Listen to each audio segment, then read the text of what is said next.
I have with me here Ging. So Ging is tireless in her call for equality, and she's dedicated in stopping discrimination and violence against the LGBTQ.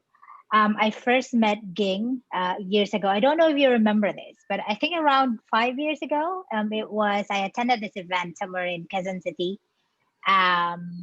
Gina Rosero was there. I forget what it was Ah, called, but okay. you were one of the speakers. So that's how I first met you. So anyway, I want to thank you for coming on, immediately saying yes when I sent you that message. And so what I'm trying to do here is I wanted to have a fun and inspiring conversations with LGBTQs in hopes of letting other LGBTQs, especially the young ones, know that it's okay to be who they are and encourage them to walk their truth and live their authentic selves. Hopefully, that with this interviews, more LGBTQs will be able to see themselves in you, and they will feel safer and have the courage to come out and live their true self. All right, so Ging, Okay. let's start with what do you identify as? Well, first, I'm Ging Cristobal. I've been working on LGBTIQ activism since 1996 when I was Wow. still 5 years old. So I just turned 50, Wow. and I identify as not just a lesbian, but a lesbian feminist, human rights activist. So Awesome. the three are always interconnected. I can't just say I'm a Yeah, lesbian, but I'm a lesbian feminist and I'm a lesbian feminist human rights activist. I love And that. it became my life passion and commitment. I love that it doesn't stop with I'm a lesbian, but it also continues with, the passion that you have in life. That's really, really great. So, when did you realize that you identified as an LGBTQ? So levels of outness. First things first, when I was younger, so 1982 when I was 12 years old. And during that time, Wow. there were no internet, Oh, yeah. no LGBT magazines, no movies. We are an invisible community. Mhm. There have been LGBTIQ persons existing, but they were always below the radar or under the Mhm. radar. And maybe during those times, that's when you don't ask and don't tell. So that phrase That was a phrase is policy. Like, phrase is has been there since time immemorial. And when I was 12 years old, before 12 years old, I was mhm, asexual. Like okay. I, I wouldn't even have crushes. But then immediately I just had an intense attraction to another woman Mhm. who was the cousin of my classmate. And then I just fancied her. I just stopped. I just loved looking at her. And then high school, because I was enrolled in a private school, Mhm. I it's all girls. So it was a phase. So So you sabi thought nga, it was a it's phase, like, because, also ah, it's the fad. mhm, Uh, so I just had girlfriends, had okay. serious ones, but never labeled myself because during those times, the only label for a lesbian is tomboy, and Uh-huh. tomboy is really derogatory. Mhm. Maybe that we have to reclaim the word tomboy right now Yeah, to I make think it we positive. are. Yeah, I think we are reclaiming the word. Yeah, And but even at that gay, time, bakla, yes. But during that queer as time, well. you Yeah. don't want to associate with the term. And usually, the stereotype is if you're tomboy, you're manly. You don't like men. You want to be a man, uh, and you need just to be kissed by a man to To straighten up, to be to cured. be, yeah. So I never labeled myself. And Okay. then when I turned 17, 16, I was having internal problems because I want to change. Because Mhm. I never saw any role model. I never saw a bright future if I continue to be like this, who I Oh, am. And wow. during that time, I really wanted to change. But then, during a spiritual recollection, the priest shared that song, "The Greatest Love of All," and he said that it at first it sounds selfish, but if you really think about it, you really cannot give what you don't have. So you really have to love yourself before Mhm. you can really love others. And Yeah. then I'm like, oh, this is me. So without any term again. So when I turned college, went to college, went to UP Los Baños, and then transferred to UP Diliman. During Mm. those times, you can enter the library with your bag. So Yeah. at the College of Social Work, I can say about this because I've given amnesty already. I, I stole a book and returned it. It's the book authored by Berzon. It's titled Permanent Partners, How to Form Lasting Lesbian Relationship. That was the first time I saw the word lesbian, and I didn't know the meaning of it. But it's like That's there's nice. something that jumped inside me. I just stole it, and I read it Ah. every day for more than 2 weeks. And then I because I'm not a thief, I went back and placed the book again in their shelf so that some other people can read it. And then I started coming to terms with the word lesbian. So that was when Okay. I turned 2021. Okay. Gotcha. Wow, what a journey. And I think So everyone should have a journal and yeah. reflect. When did I first But came out to myself? When did I first came out and really yeah. accept the term? Yeah. How it I think evolved, how it evolved, yeah. no? Yeah. I think I did quite have that, struggle on where to put myself in identifying myself. But then when the term queer, I was introduced to the term queer, and something like lit up in me, and I'm like, oh yeah, that's me. But also, we want to make sure that just in case people there are identifying as something else that's not yet out there, it doesn't mean that you're not valid. It's just that we Yes. don't have a term for it yet. In time, maybe we will have as more people, come out, and there are so many letters probably, but I just want to remind everyone that even if you don't find yourself a specific term yet, it doesn't mean that your identity is invalid. And you can So yeah. just call yourself human. Yes, exactly. Actually, that's the end goal in a utopic or ideal world. We just call Yeah, each other a human being or a person. But for exactly. now, it's useful to use a term so that you Yeah, can identify with those who also use those terms because you are feeling discriminated against, violated, exactly. abused. But Yeah, in the ideal world, yeah. we're just human Soon. beings. But Yes. then, and when in 1996, when I joined a lesbian organization, that's when I embraced the term lesbian feminist. Ha, And gotcha. then after Was a year, it became lesbian feminist, human rights human rights activist. activist. Yeah. So was there any fear that you had of people knowing that you're a lesbian? Like back when it was still It's fresh, when you it's different in my family because usually a Filipino family is very patriarchal, meaning the father is the head, the father is they're not equal with your mother. exactly. Mm, Father makes the major decisions and the mother yeah. supports. But our family was a matriarchal family. So Ah, my father I is the love that. president, but my mother is the god.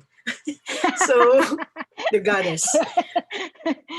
And they never conform to gender binary roles. Like That's good. because the gender binary roles, like if you're a man, you should be masculine. If you're a woman, you should be feminine.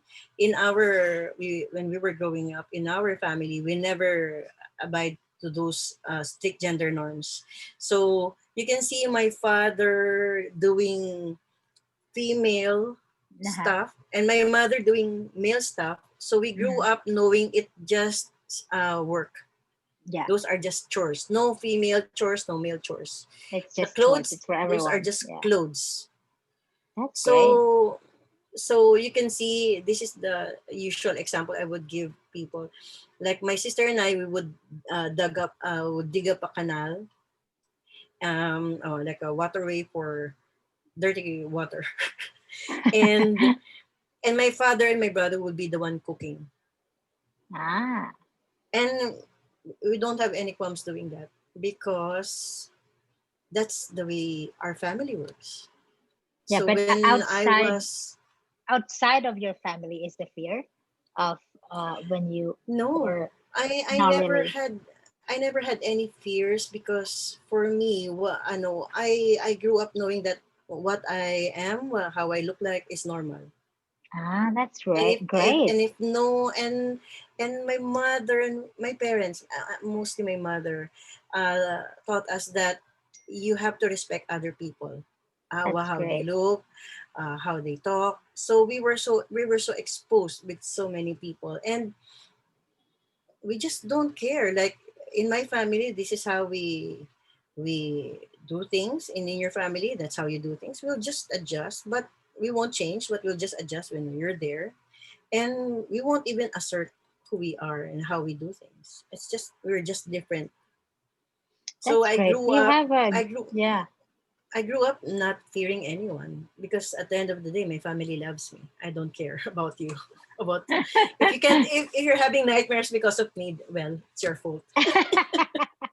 That's really great to have that kind of backup.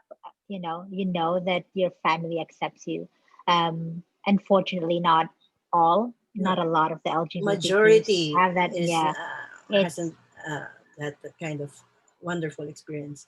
That's why it became my, and also because I'm from UP, it became my obligation mhm, to ensure that everyone should feel safe in their families, in the yeah, streets, that everyone that, should be treated equally with respect. that's true.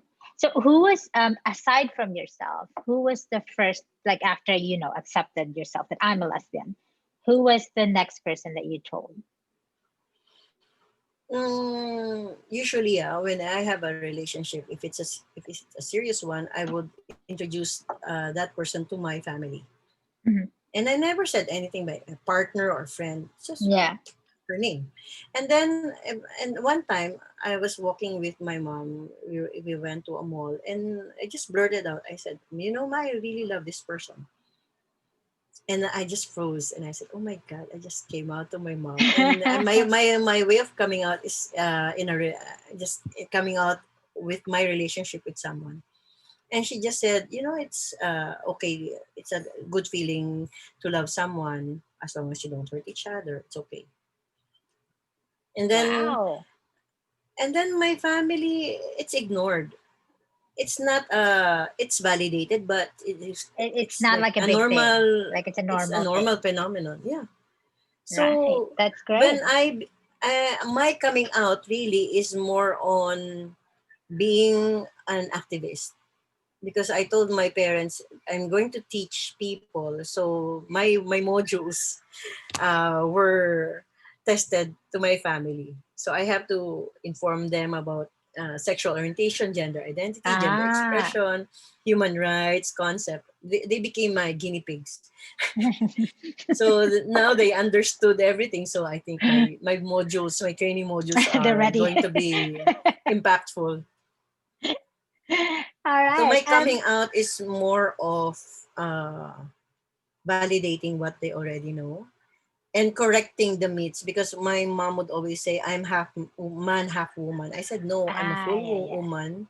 I'm a full female because my feelings is different. And also, uh, they think that I want to be a man. So all the myths, I just Yeah. corrected the myths Those and misconceptions. misconceptions. Yeah. And I Great. continuously, even up to now, I continuously come out. Yeah. It's a Yeah. continuous process. It is.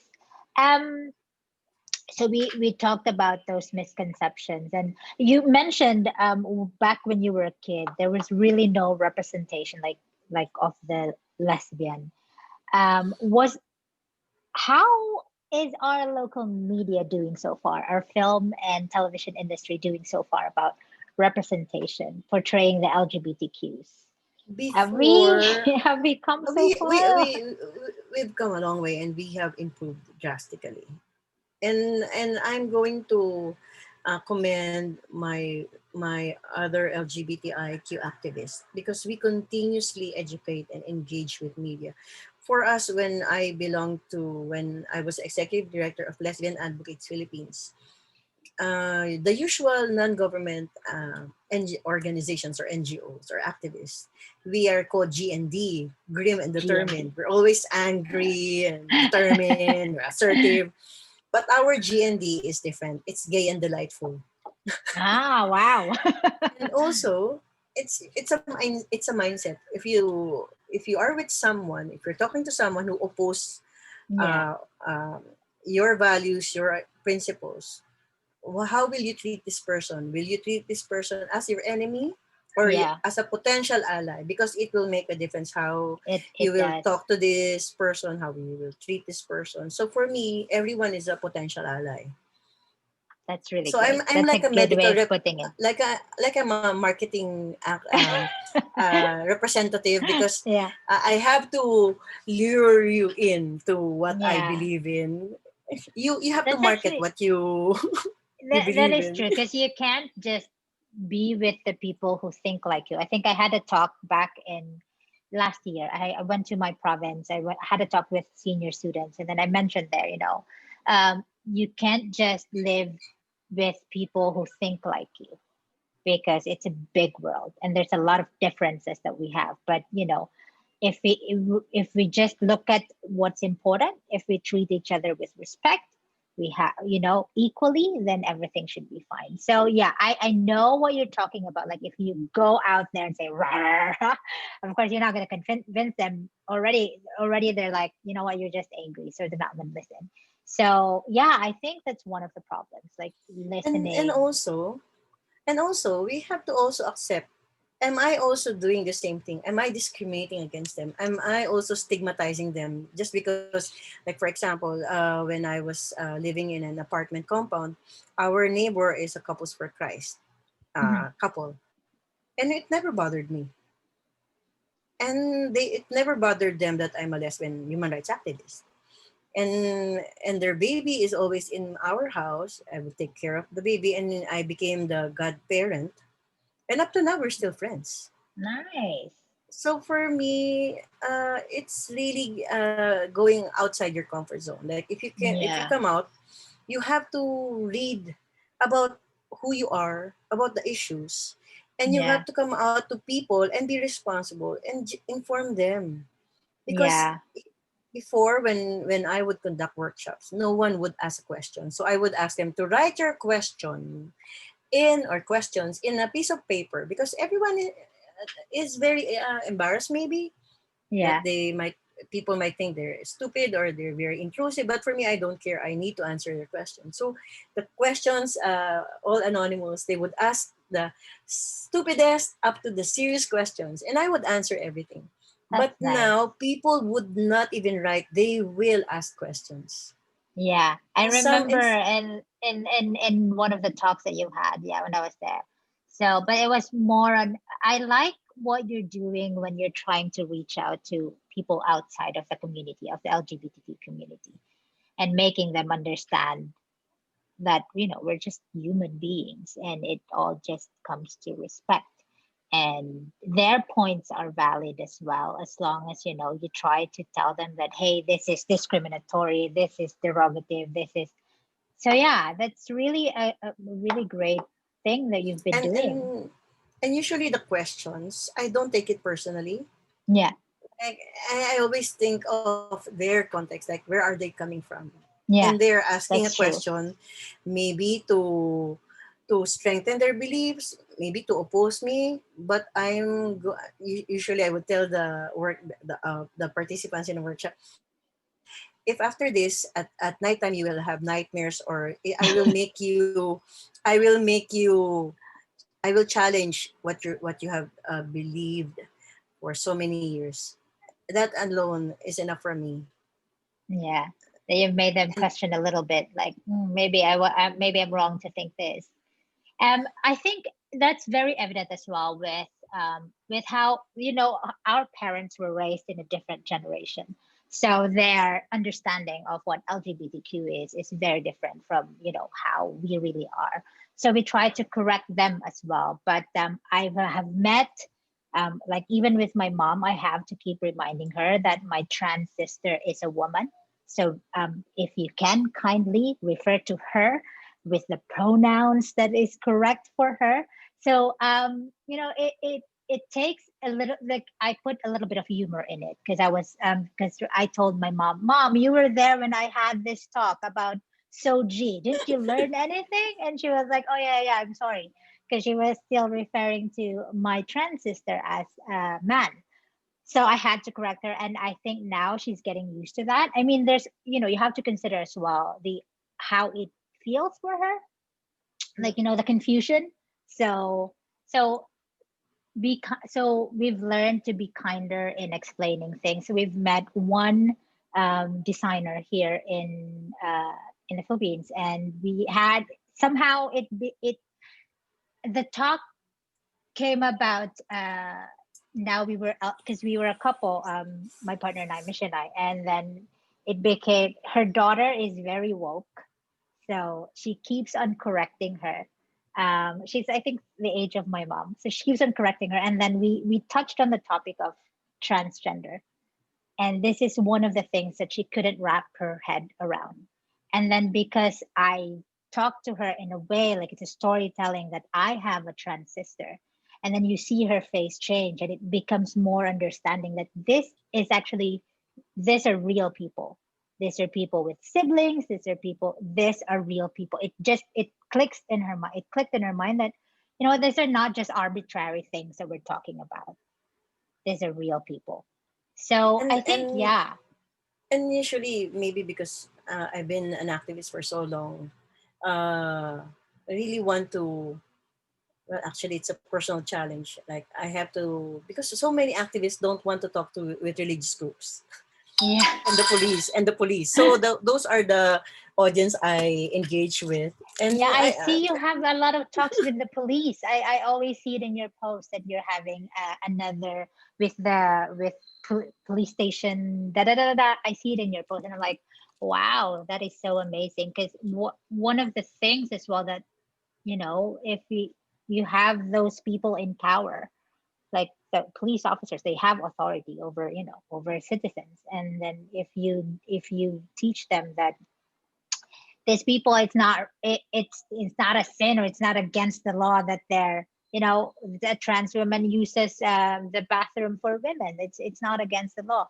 So it's really nice. And I know it's hard. That's why a lot of people don't want to do this, because it's really hard. I would even admit that it's been hard. It's hard to keep positive all the time, think about the bigger picture, do the, what do you call it, the long game. But but I think, usually, in every discussion, at first you can feel the coldness in the room. At the end of the end of our session, we would go out and have beer or talk some more, oh yeah, and more of and a also, personal level now. yes, and then we become friends. And for me, it's not the person you're the enemy with. It's really the mindset. A mindset, yeah, So you that can needs only changing. change the mind. It's for me, it's really educating the mind and challenge the heart. Because if you just educate the mind, the behavior and attitude, all comes from the decision of the heart. Yeah, that's true. So you make it personal. And I remember I always use this story. This police officer, he's very handsome, and he can be a movie star, and he asked me, what will I do if usually a trans woman or a gay man would tell me I'm handsome or would look at me. And I said, oh, that's so easy, just say thank you, Mm. because they appreciate your beauty. And what did the cop say? And he What was did the like, police say? don't you He did want to not be even. appreciated? And he said, and he Oh was yeah. really making introspection inside. Like, I yeah, said, what did I think of that? if someone says, because it's a Filipino thing, when someone praises you and you say no, you say Oh no, yeah, yeah, hindi naman. Well, you say thank you. And if you say thank you, that's people true. say, yabang naman, he's so proud. No, you just acknowledge that their objective Yeah. assessment of you is correct. And then another police officer asked, "But seriously, ma'am," I said, "This is the thing. Aside from your partner, who else appreciated you?" Honestly, no one. And if someone else appreciated you, just say thank you. And if they pursue some more, you say thank you, but I'm into women, or I'm into Yeah. men. And then and then And if that they should keep be it. asserting, if you keep asserting, file a case or make a complaint. Yeah. Tell them that I'm going to That's sue you. that's true. So let's what was the best advice you've ever gotten? Ah, during the retreat also, Mrs. Faldi, I will never forget her because I was feeling so scared that I'm not changing, that I'm still a lesbian. A That lesbian. was, imagine, fourth year high school, and it's like a turning point in my life. And I wanted to change. I really wanted to change. I would have crying moments by the beach because I took my fourth year in high school in General Santos City, which was good, a good break from the crazy city life. And then she said, um, you have to love yourself. And then she asked us, what kind of love should you give yourself? Oh And then wow. following it up with my aunt. She was the dean of Notre Dame. She's I call her Oli. We call her Tita Oli. She never married, and Mhm. I think she saw me being so sad and so anxious, and she just asked me, "Do you know the difference uh, uh, by being alone and being lonely?" I said, Mhm. "Yeah," and she said, "You can be in a room full of people who loves you, but you still feel alone and lonely. Being lonely is a decision. You can be alone, but you are not lonely. You decide your own happiness." And it That's really nice. changed my outlook. And then with the retreat, about the greatest love of all. So it was really my fourth year in high school was my turning point. Loving myself, accepting who I am, and whatever happens. Imagine those times that it's really scary because you don't know what's going to Yeah. happen if I continue being like this. Look at you now. Right? I really believe the universe will give you situations to learn lessons. You just have to grab them and really reflect. What is the lesson I need to learn from this? So what is your message for those um who are still in the closet, who are afraid to come out and, you know, be their authentic self? So, two levels. If you're still studying and if you are working, number one, for both group of people, come out to yourself, even just to yourself, and then look for people who can provide support.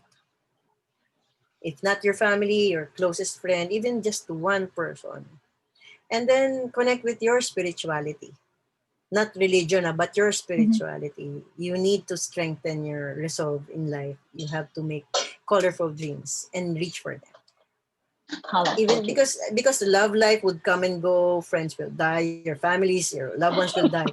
But when you are on your deathbed, the person you will rely on is yourself. So you really have Mhm. to strengthen your physical and your spiritual self.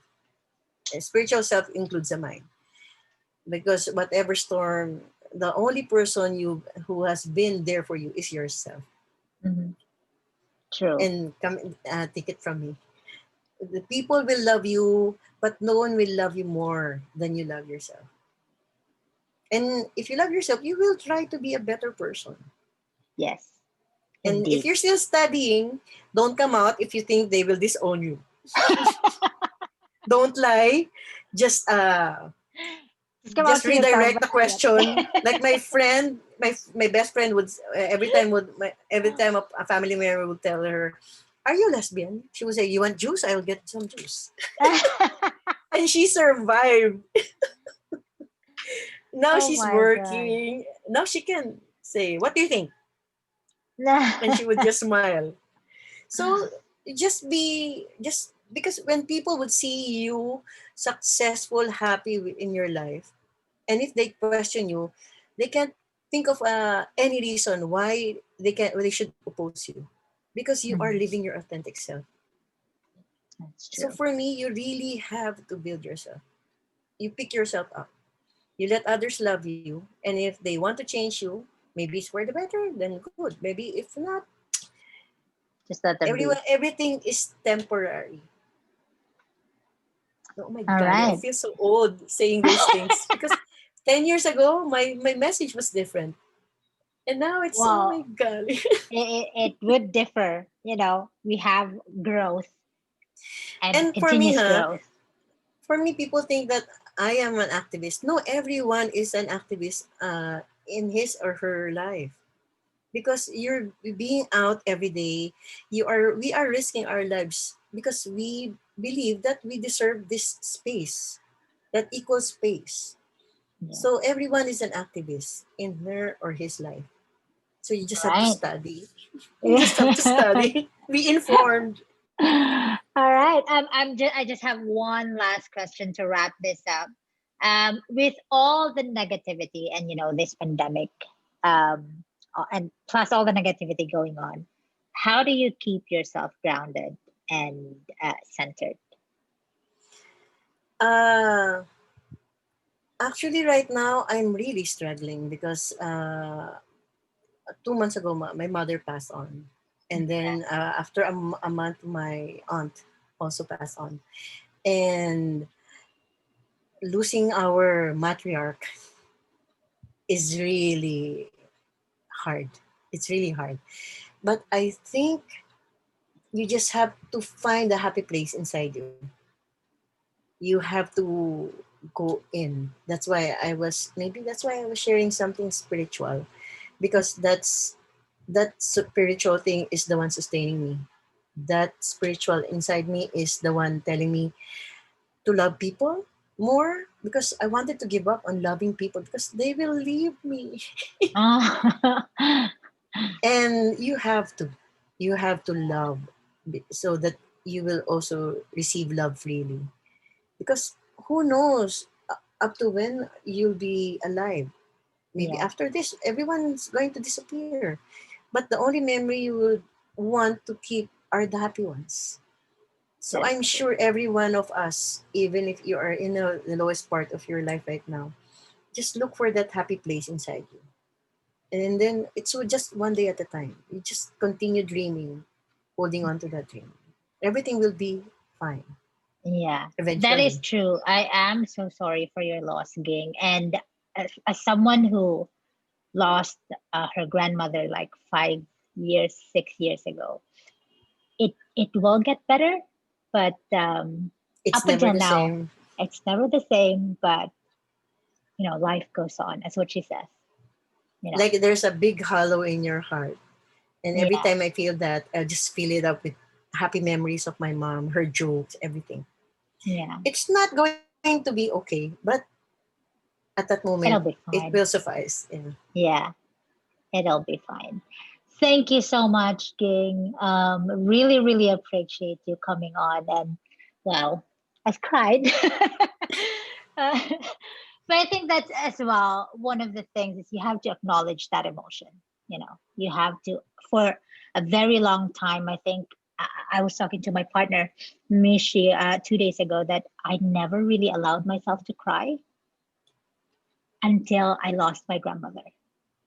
So it's very rare for me to cry. But you know, I just let it, you just let it be, let it go. That's the emotion right now. And you just sit in it and then just, as you said, happy memories.